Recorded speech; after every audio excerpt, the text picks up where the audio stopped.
Tonight, the powerful moments an American hostage was released and reunited with his family. The image is just in tonight. Edan Alexander racing into his mother's arms.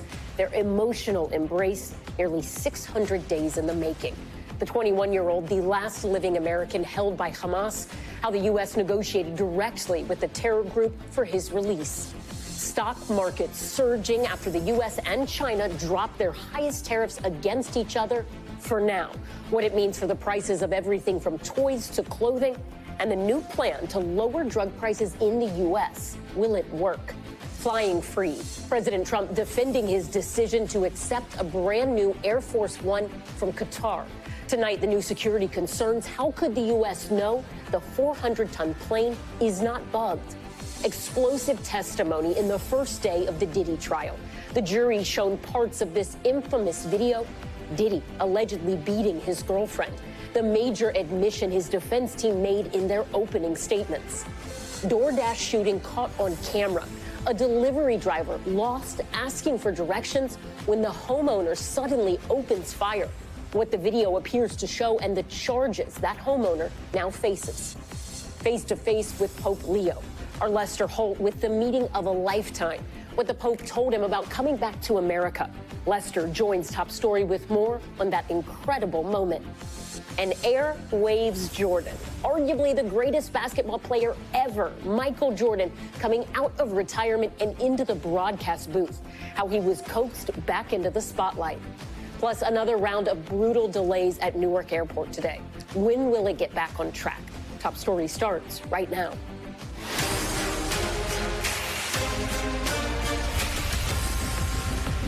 Good evening. I'm Ellison Barber in for Tom Llamas. We start tonight with the incredible reunion overseas. The last living American hostage freed from Hamas captivity. Right now, Edan Alexander is finally back in his mother's arms after being held since the October 7th attacks. This is the moment they saw each other for the first time in 19 months. Yo, yeah!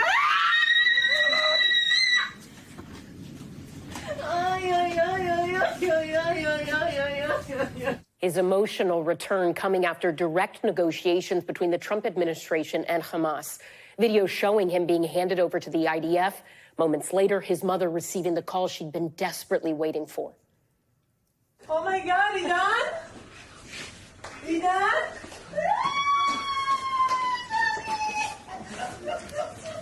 Cheers erupting in Israel's hostage square at the news, and those celebrations stretched all the way back to New Jersey, where Edan lived for most of his life.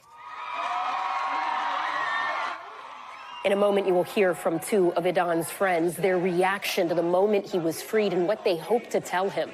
And questions tonight over what this deal means for the other hostages still being held by Hamas in Gaza, and if this could lead to a broader agreement that ends the war. We have a whole lot to get to this evening, so we're going to begin with NBC's Hala Gourani in Tel Aviv. After 584 days in Hamas captivity, the emotional homecoming. Edan Alexander's mom hugging him, telling him she loves him. Edan, the last known living American hostage, tonight embracing his family.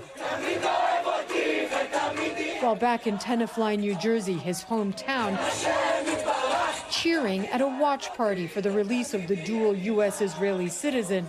Until now that he was released on the screen, I didn't believe it would be true.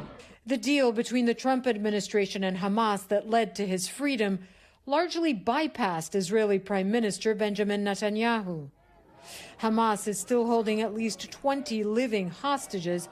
The father of one of them says only one man can get his son out. Only hope is in President Trump.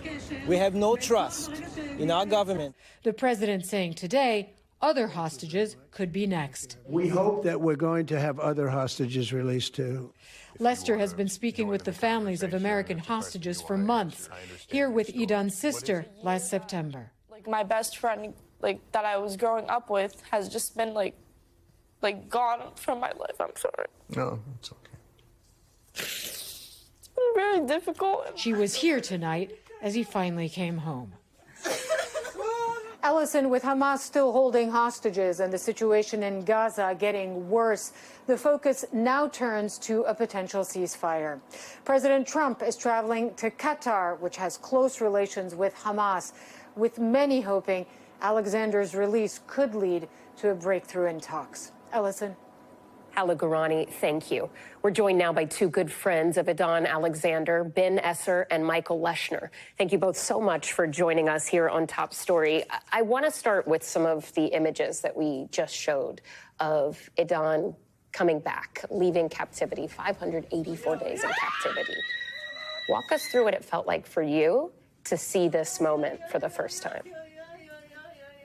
I mean, it's just a surreal experience. Seeing your best friend, literally a brother. I love him so much, and I'm just so happy that he's back. And it's honestly just incredible to see the reaction from his family, and I can't wait to give him the biggest hug in the world. It's going to feel 10 times better to see him in person and be able to finally embrace him and, you know, physically see him. So I can't wait for that moment. And the energy that his mom and dad have shown, and, you know, his family overall, Adi, Mika, Roy, Yael, all of them have just been so resilient throughout this whole process. So that's all we can do, and pray for them and pray for his recovery to be quick and swift. So What was it like for you, Ben? I mean, as amazing as it was for me, I think the best moment I saw was the video, because his family have been such fighters through all this. His mom, his dad, his sister, his brothers.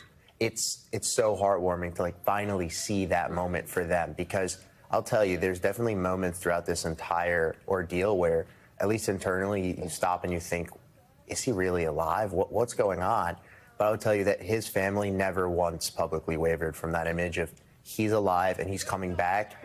And so, I mean, I tell you, as much joy as I was in when we heard the news, the Red Cross had him and then he was in Israel, like to see him with his family, that was the moment, I think. Have you been able to speak to any of his immediate family members? How do you think they are doing now? So we've spoken with one of our friends who is in Israel right now, and he got to see Edan. He's also in our direct friend group. We're all the boys back home in New Jersey. So he gave us a little bit of insight on, you know, how his family is doing, and they're super excited to see him. He's already cracking jokes, just like good old days. So he's the Edan that we love and we know, and we can't wait to see him again. And it's just going to be an incredible experience. And overall, we're just hopeful that, you know, he's going to have a swift recovery. We've been talking, and hopefully the medical proceedings all go according to, you know, plan, and the psychiatric kind of evaluation should also go according to plan. And then he should be back in the United States in a few days, God willing. So.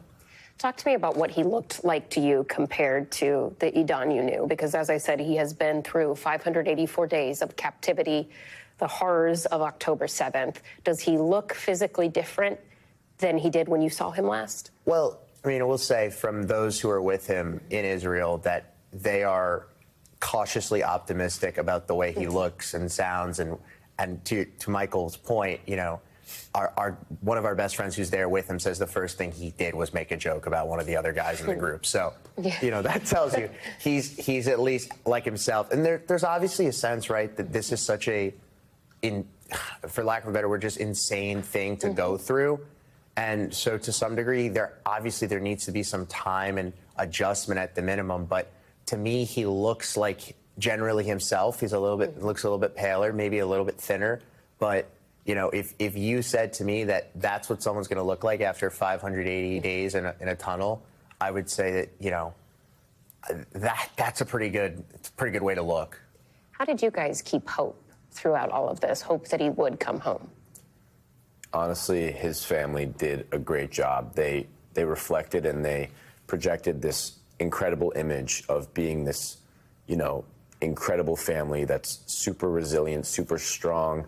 And that energy radiates. When you have that positivity, that shows, and that, you know, permeates throughout the entire, you know, ecosystem of Edan's friends and family. And, you know, as I was mentioning before, you know, Yael, Adi, Mika, Roy, all of his family, the extended family, they always were just cheering and hopeful. And they said, guys, I have a great feeling, and Edan's going to come home.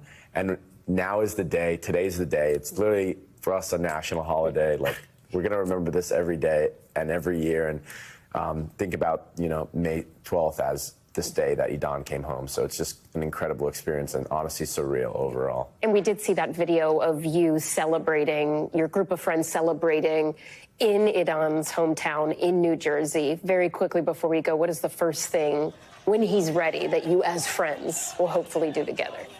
Well, hopefully we'll see Edan.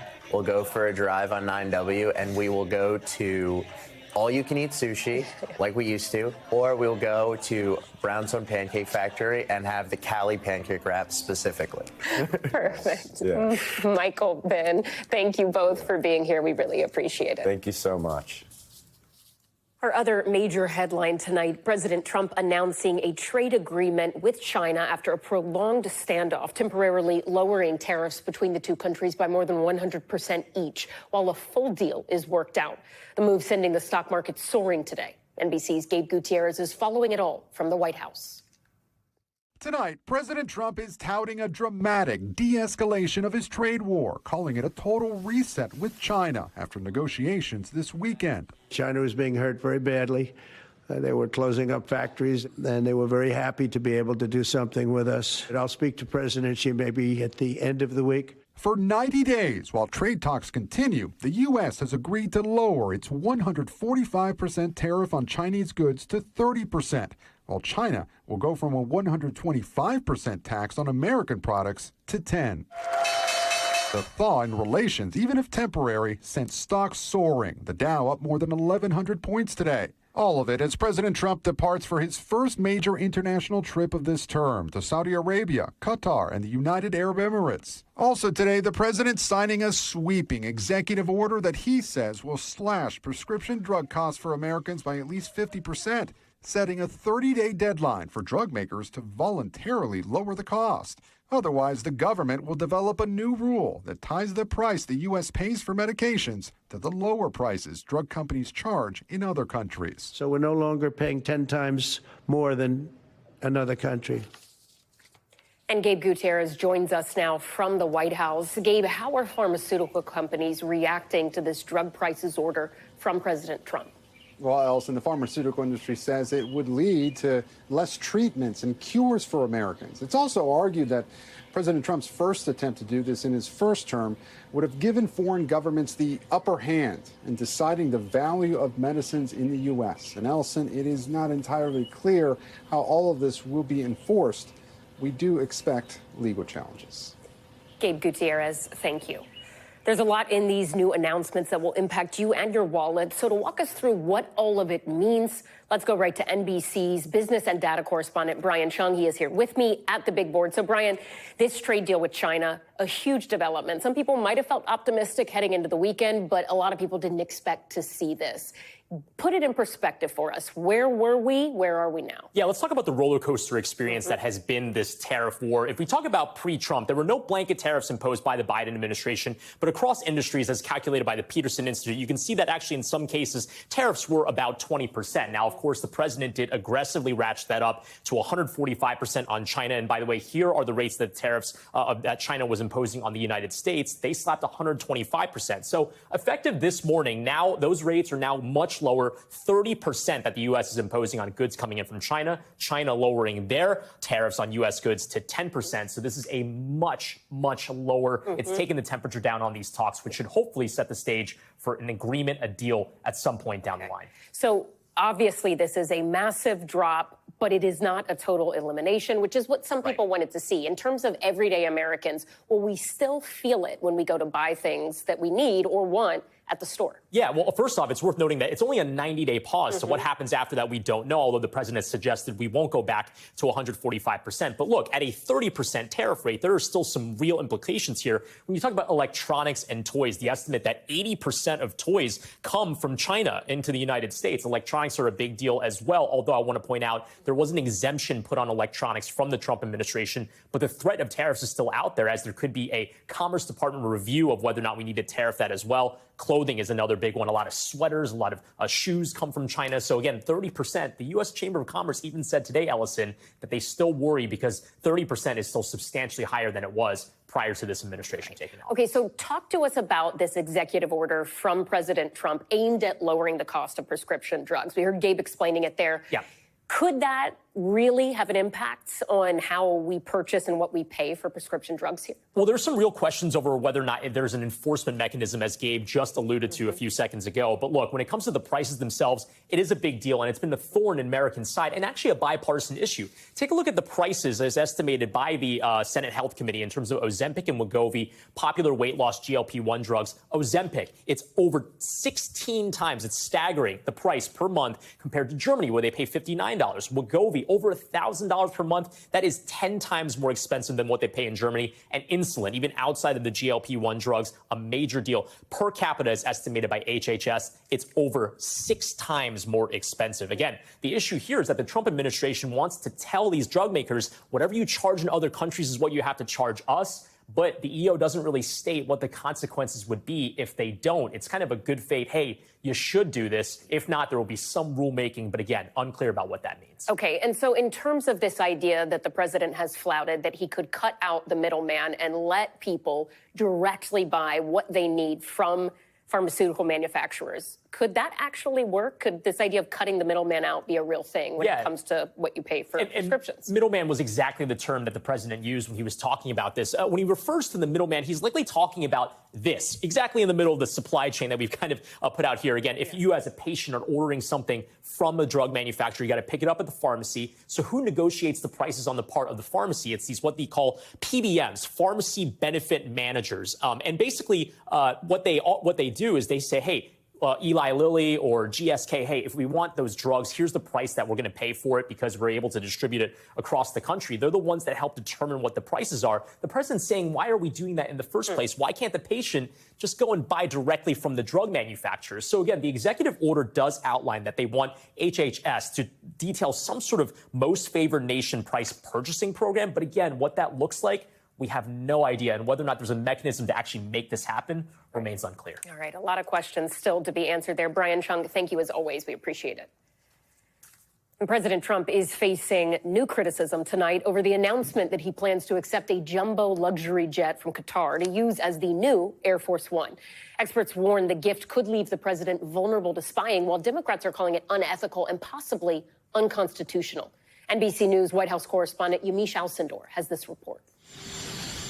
Tonight, as President Trump begins his 3-day visit to the Middle East, he says he's preparing to accept a super luxury jumbo jet from the royal family of Qatar to use as the new Air Force One. I think it's a great gesture from Qatar. I appreciate it very much. I would never be one to turn down that kind of an offer. I mean, I could be a stupid person and say, no, we don't want a free, very expensive airplane. The Boeing 747-8 is estimated to cost some $400 million. The president's plans to accept it, sparking widespread criticism. Former intel officials telling NBC News such a gift could pose massive spying risks, citing gifts from foreign governments that have been bugged with listening devices in the past. I think it's an unbelievably risky scenario to have a president fly in an aircraft that wasn't hand-built by a company in the U.S. overseen by the Secret Service or other government agencies. At a news conference Monday, President Trump justifying his decision by criticizing Boeing's delays in delivering a new Air Force One. We're very disappointed that it's taken Boeing so long to build a new Air Force One. You know, we have an Air Force One that's 40 years old. Boeing did not return NBC's request for comment. The company produced the current Air Force One. It is a highly customized Boeing 747-200B model that can refuel itself mid-air, is protected against electromagnetic pulses, has advanced secure communication equipment, and military defense systems. The plane from Qatar would need to be retrofitted with the same features. But as built, some models come equipped with spacious lounges, a master bedroom, and a private office. Democrats slamming President Trump's willingness to accept a gift of this magnitude and saying he would first need congressional approval, according to the emoluments clause of the Constitution. He is putting America's national security at risk to enrich himself. You cannot think of another president who has been so brazen, so selfish, and so destructive of the norms of what America's about. And even longtime Trump ally Laura Loomer blasting the move as a stain on the administration and saying she is disappointed. President Trump saying the new plane would be a gift to the Department of Defense and that he would not use it after his term ends. It would go directly to the library after I leave office. I wouldn't be using it, no. The White House press secretary also saying that any gift accepted would be in full compliance with the law. And a White House official telling NBC News that the gift will not be presented nor accepted this week while the president is in Qatar. A Qatari spokesperson also saying the plan is still under review and that no decision has been made. And Yamiche Alcindor joins us now. Yamiche, do we have any sense of how much it could cost to get this gifted plane up to par with Air Force One's high security standards? It's a good question, but we don't know how much it will cost. But Boeing has a $3.9 billion contract to make 2 new Air Force Ones. That's about $2 billion apiece, so it will likely cost a lot more to get this Qatari plane up to code. And the 2 Air Force One planes that we have right now have been in use since 1991 and 1990. But we should note that they were manufactured in 1986, so that's just shy of 40 years, Ellison. NBC's Yamiche Alcindor reporting from the White House. Thank you. And we are back in a moment with the courtroom drama on day 1 of the Diddy trial. The major admission from the defense team and the testimony from a male escort. Plus the chilling video of a homeowner apparently shooting at a DoorDash driver who was just asking for directions. What that video appears to show. And face-to-face with the Pope. Lester Holt's meeting with Leo XIV. What he says about being the first American Pope. Lester Holt joins Top Story for more on that surprising encounter.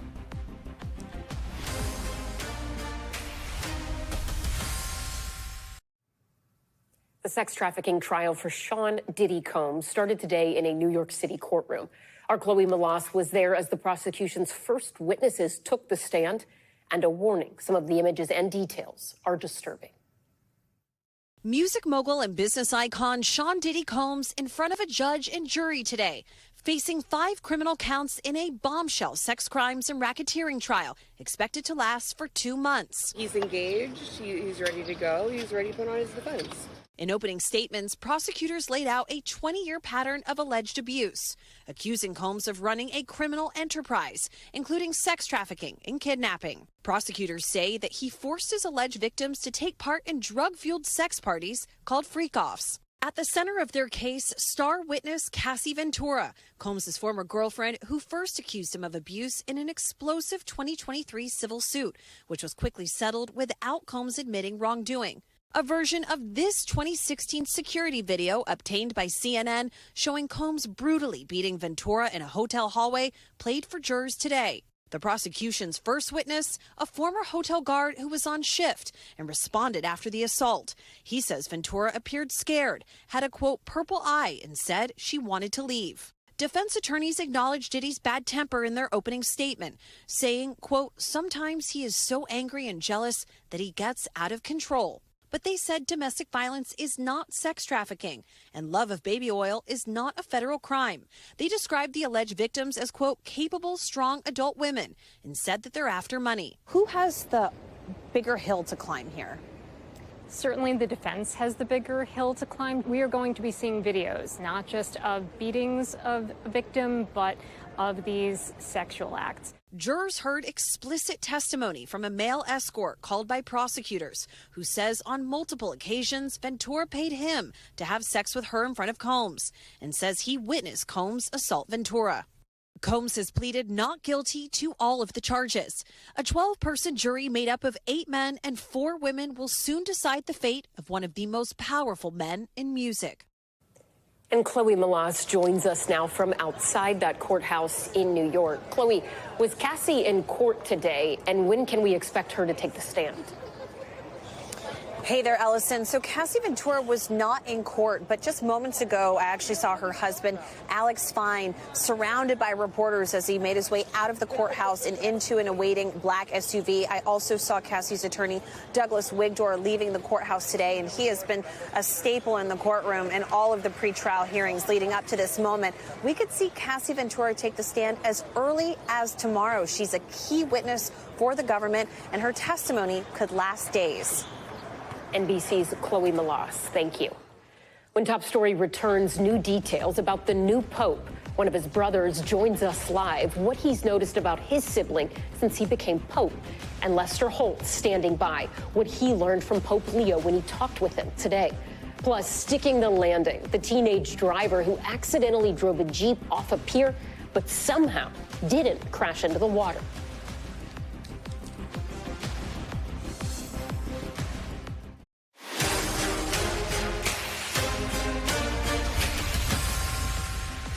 We are back now with Top Stories news feed. A ground delay is currently in effect at Newark, New Jersey's airport as staffing shortages and equipment issues continue to mount. That delay expected to end in just over an hour. Departures have been set back on average by 101 minutes with a maximum delay of 6 hours.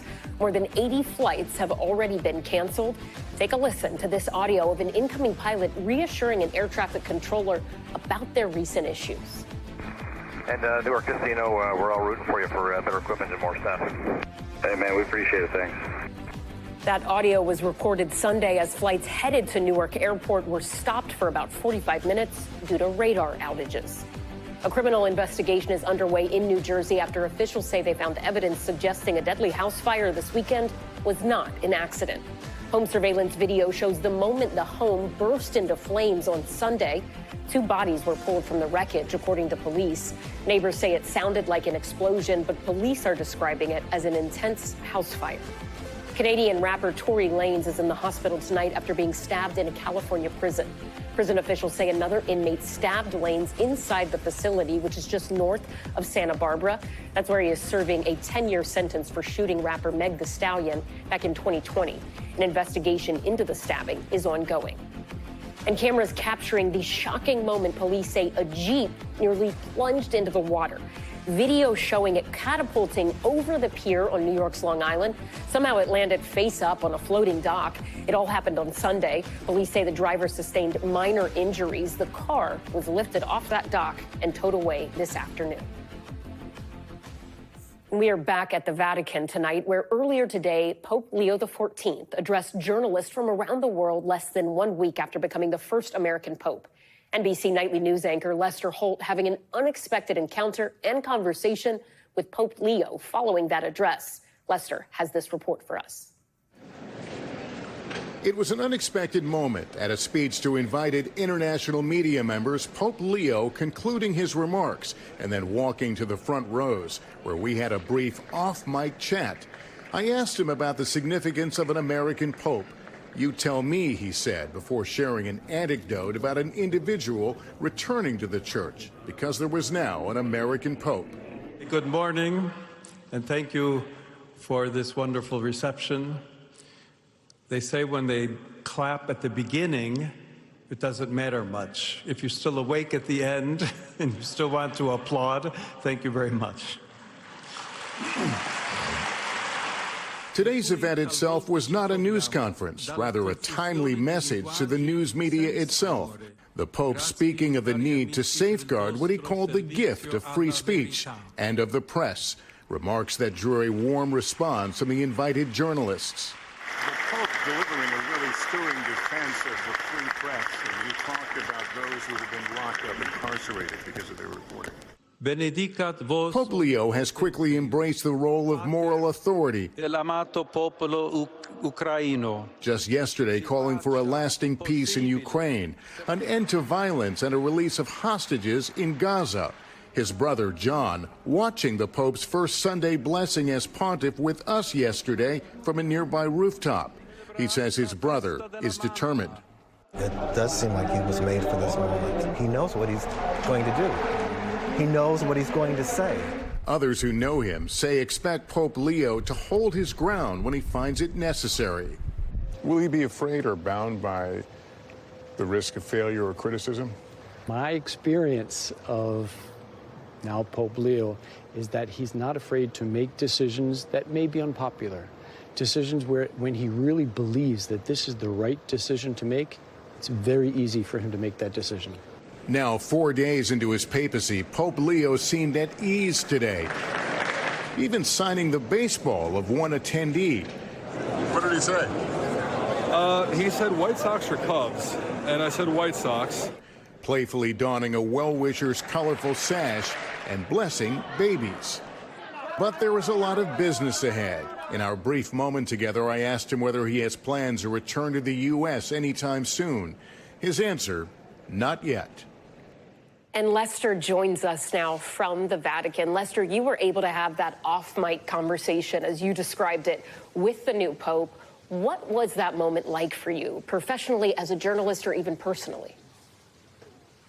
Well, as a journalist, nothing quite like it. I've interviewed a fair number of world leaders and extremely important people, but there is something about being in the presence of the Pope and all that represents.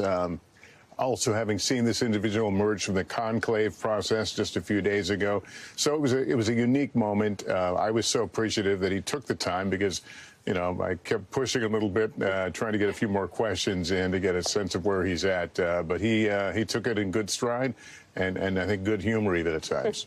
Did anything else strike you about that meeting today, or just what we have heard from him now publicly?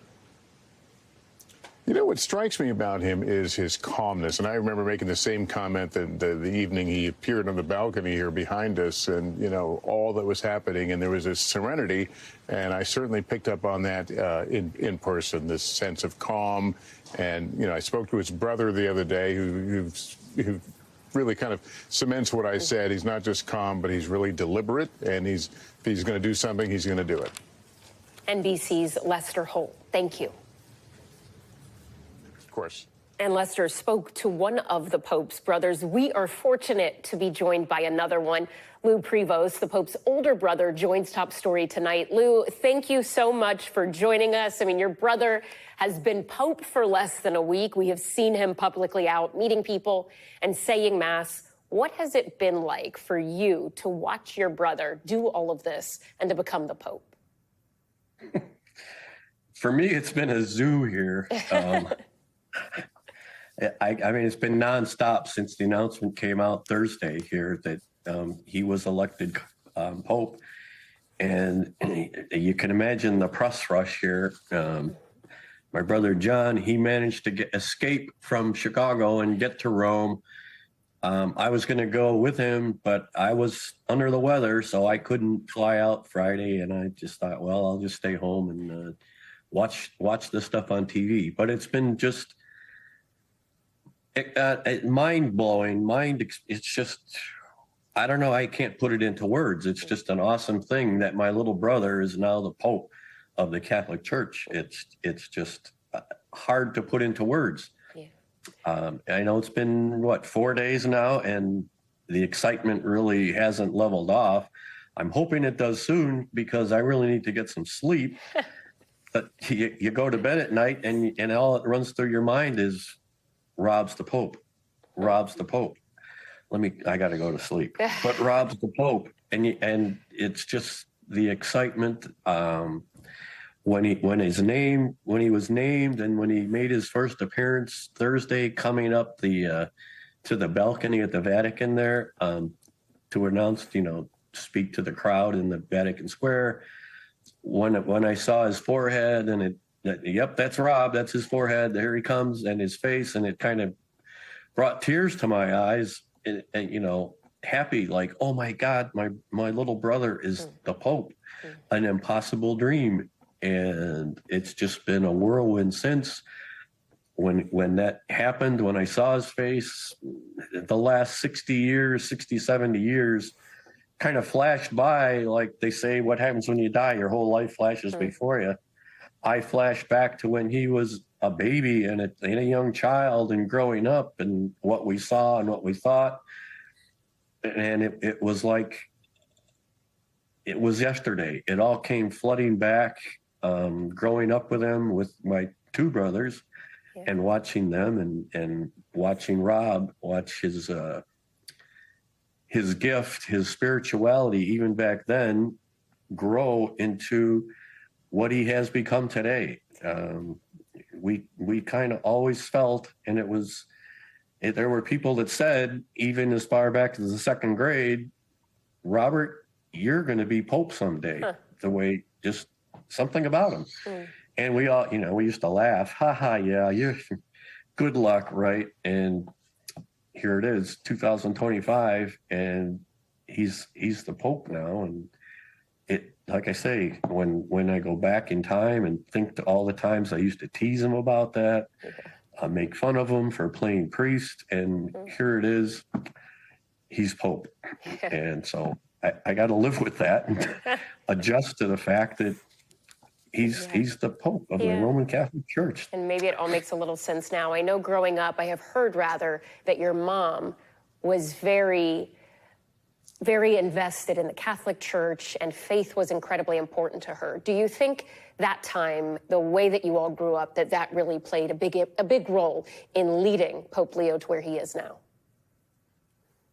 It certainly didn't hurt, but even before he became aware of like the faith, the religion, when he was a young, just learning about the religion, going, hadn't even started school, and just going to church on Sundays to mass. And we would always, as a family, after dinner, pray the rosary. And when you're a little kid, especially a young child, you don't really understand, what are we doing? What does it mean? Why are we doing it? But he had already had something about him.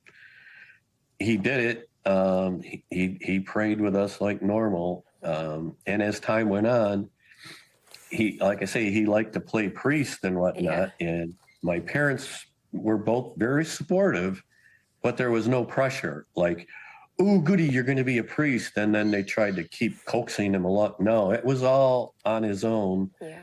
Our parents didn't force any of us, to go a specific way in life. It was, you do what you feel is, your calling, your life. And he had the calling from a very, very early age, and he knew what he wanted to do. When he got out of grade school, past 8th grade, he went straight into the seminary. And a lot of guys went to the seminary for high school, and when they get to the point where it's graduation time and you have to start making a real commitment, initial vows and whatnot, they bail, because that's not really the life I really wanted. But it was. He didn't hesitate. Yeah. He just went right straight through and carried on. Let me ask you, because I'd heard that he played Wordle and also maybe Words with Friends. Have you been able to speak with him since all of this happened? And for the game nerds out there, myself included, is he still Wordling every day? As far as I know, because you guys have talked to him more than I have, as some matter of fact.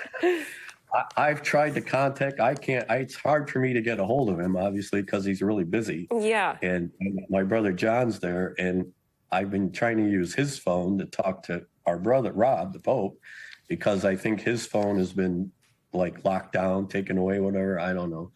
But so I talked to Jay. But when I did get to talk to my brother Rob, the new Pope, he said, I don't know how we're going to be able to communicate right now. And I said, well, how about, Words with Friends or Wordle?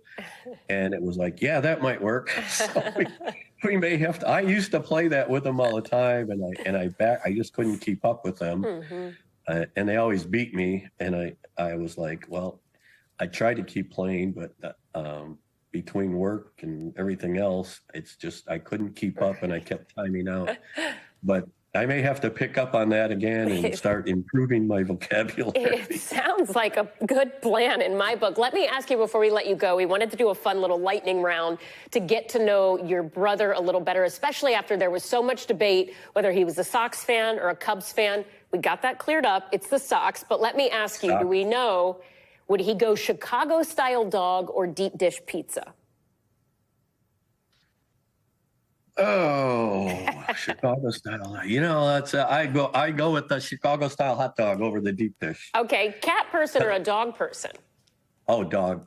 Coke or Pepsi? Coke. Coke. And does he call it soda or pop, or like we say in the Southeast, we just call any of it Coke?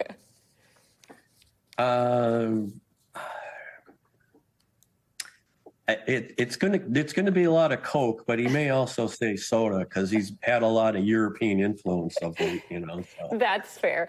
And then when you were kids, thinking back to childhood, was there a favorite TV show that your family watched when you, your brother John, your brother Rob, who we now know as Pope Leo, were younger? Watched as kids or watched as a family? Like a favorite kid show or? Yeah, any of those. Favorite kid show, favorite sitcom? Did you ever have a TV night? Oh, gosh. Gee, that's a tough one because I'm trying to remember those old shows. I know I Love Lucy was a favorite. That was a favorite of John's, too. He still watches that in today. We'll when you take can it. find it in reruns. I Love Lucy cannot be beat. That's a good one in our book. Lou, thank you so much for taking the time to speak with us. I know it's been an emotional and overwhelming time for you and your entire family, but we really appreciate you joining Top Story tonight. Thank you. You're welcome. Thank you. We'll be right back in just a moment with the shooting that was caught on camera. A DoorDash driver at the wrong home, how it almost turned deadly.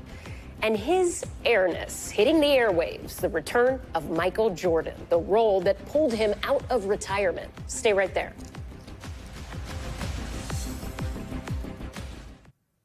It's been nearly 10 years since 4 Americans were kidnapped and killed by ISIS militants in Syria. Their bodies never recovered, their fates never totally known.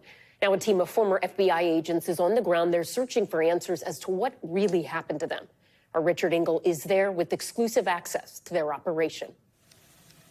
The investigators set out from the Syrian city of Aleppo on a mission years in the making to find and recover the remains of American hostages executed by ISIS. After a nearly 2-hour drive, the team arrives at a hill on the edge of the village of Dalbeck and gets to work. This is the intersection. This and that is this intersection right here. Right there. They're searching the hilltop for American aid workers and journalists Kayla Mueller, Stephen Sotloff, James Foley, and Peter Kasich. For the first time, they're looking on the spot where investigators suspect ISIS buried one and perhaps all of their foreign hostages. There is a very specific reason why this hill, this area, was so important to ISIS. This is Dalbeck, and in Islamic tradition, according to Islamic prophecies, this is Armageddon. This is where the apocalypse takes place. This is where the beginning of the end of the world starts. It's supposed to be the scene of a final battle between Muslim armies and the armies of Rome, the armies of the Crusaders, and that the armies of Islam will be victorious and usher in not only the end of days, but a new glorious beginning for mankind. The investigation is led by the Soufan Group, a private company mostly staffed by former FBI and counterterrorism officers. They're working pro bono on behalf of the hostage families, in coordination with, but independently from the U.S. government. This mission is really one of the most important missions anybody can do. We're doing this for the families. We really want to make sure that the families have proper closure, have their loved ones lay in rest next to them. There is no better mission in the world than this mission. ISIS no longer controls this area, but there are still sleeper cells around, so security laid on by the new Syrian government is tight. The entire expedition was paid for by the government of Qatar, which sent a full search and rescue team along with pathologists and crime scene investigators. Qatar describes it as a humanitarian mission. After bulldozing a berm, they make a grim discovery: remains where they expected to find them, on the exact spot where an ISIS executioner made a gruesome video that showed the partial remains of the American hostage, Peter Kasich. It's too early to tell if it is Peter, another Westerner, or a local. The good news is we did find someone, and that's going to bring closure to somebody. It doesn't matter who that person is. It could be Syrian, it could be Westerner, it could be Iraqi. Someone is going to have closure because of what we found, but it's too early to tell. They keep searching for 4 days under the scorching sun, and they keep making finds. The investigators are finding even more than they expected.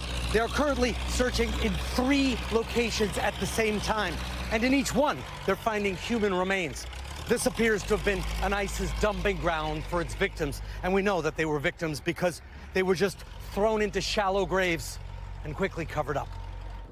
They ultimately locate at least a dozen victims. DNA analysis is now underway. Only once it's complete will the hostage families know if their loved ones have been recovered after more than a decade Richard Engel, NBC News, Dalbeck, Syria. Back in this country, the chilling new video that reportedly shows an elected official in New York State shooting at a DoorDash driver who police say got lost in his neighborhood and was just asking for directions. NBC's Shaquille Brewster has the details and a warning. This report contains disturbing audio and images of gun violence. Tonight, newly obtained surveillance video reportedly showing the moment an elected official in upstate New York shot a DoorDash driver outside his home. The driver, who has not been publicly named, was attempting to deliver food to a house in Chester, New York, police say, when he became lost and unable to navigate using the app.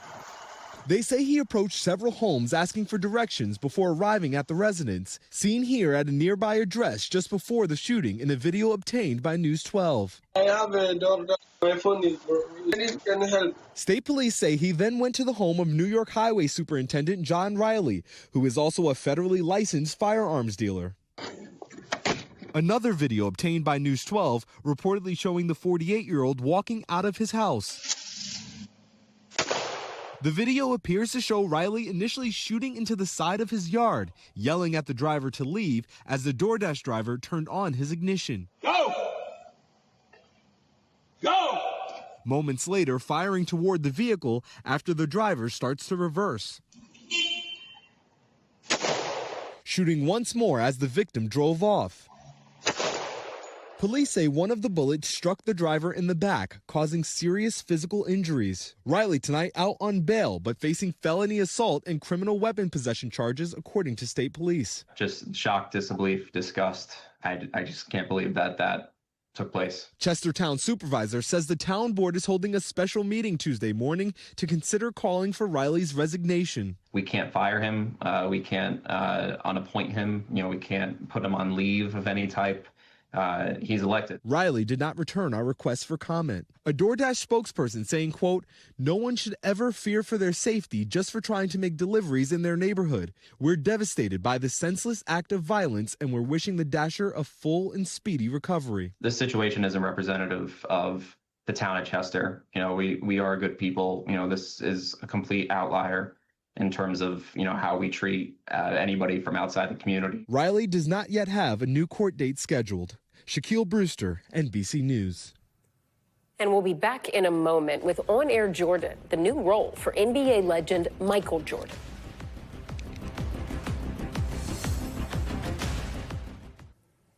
And we're back now with a major headline in sports. Michael Jordan, arguably one of basketball's greatest, joining NBC Sports coverage as a special contributor this fall. The six-time NBA champion breaking the news today as our parent company, NBC Universal, unveiled its upcoming slate of programming. For more on Jordan's return, we're joined now by Front Office Sports Today host Baker Machado. Baker, this is a big deal. In general, big deal here, especially. What do we know about Jordan's role? We don't know a lot, but easily, as you mentioned, a big throwback to the 90s here, that NBC now getting NBA coverage for the first time in 23 years and bringing back one of the stars from when NBC had NBA coverage, being Michael Jordan. You mentioned it's a special contributor role. We don't know exactly what that entails. Is that going to be in the studio? Is that going to be out on the road? But we do know that NBC is going to have basketball telecasts on Monday and Tuesday and Sunday nights. So starting in 2026, we all know Sunday Night Football. Starting in 2026, NBC will start carrying Sunday Night Basketball, which is really exciting. Other big Hall of Famers like Reggie Miller are going to be there. Mike Tirico is going to be doing the play-by-play. And, of course, Michael Jordan going to be part of that picture as well. I mean, look, we've seen some legendary basketball players, Charles Barkley, Shaq, a lot of people that have gone into the sports broadcasting world or at least dabbled in it. Do we know, or have we heard people speculating why Jordan decided now was the time? We don't know. I mean, he did sell his stake in the Charlotte Hornets just in 2023. We also don't know what Michael Jordan's like as a TV commentator, but he obviously has so much basketball knowledge over all of his decades of playing in the league and also being in the front office as well. So we don't also know what kind of personality Michael Jordan's going to be. You mentioned Charles Barkley. Is he going to be sort of this, interesting personality that kind of tells it how it is? is, like Charles, or is he going to be a little bit more buttoned up? Nobody knows, and I think that's going to be the intrigue to why everybody wants to see what Michael's going to be like. Before we let you go, we said at the beginning that he is arguably one of the greatest basketball players. Is Michael Jordan the greatest basketball player? Of course. I mean, there's obviously the debate with him, LeBron, and so many others. I mean, if you grew up watching NBC's coverage of the NBA growing up, it is Michael Jordan. He is the greatest of all time, and I think that's why his coverage and his insight is going to be so great for so many viewers learning into what into the NBA. Also, we should note NBC's bringing back Round Ball Rock, which is arguably the greatest sports anthem of all time in their coverage as well. So this is going to be incredible for NBA Next fans. thing we know, Scottie Pippen's going to be out there. Bring them all back, and Rodman and everybody. Love it. Baker Machado, thank you so much for joining us. We appreciate it. And thank you at home for watching Top Story. I'm Ellison Barber in New York for Tom Llamas. Stay right there. More news is on the way.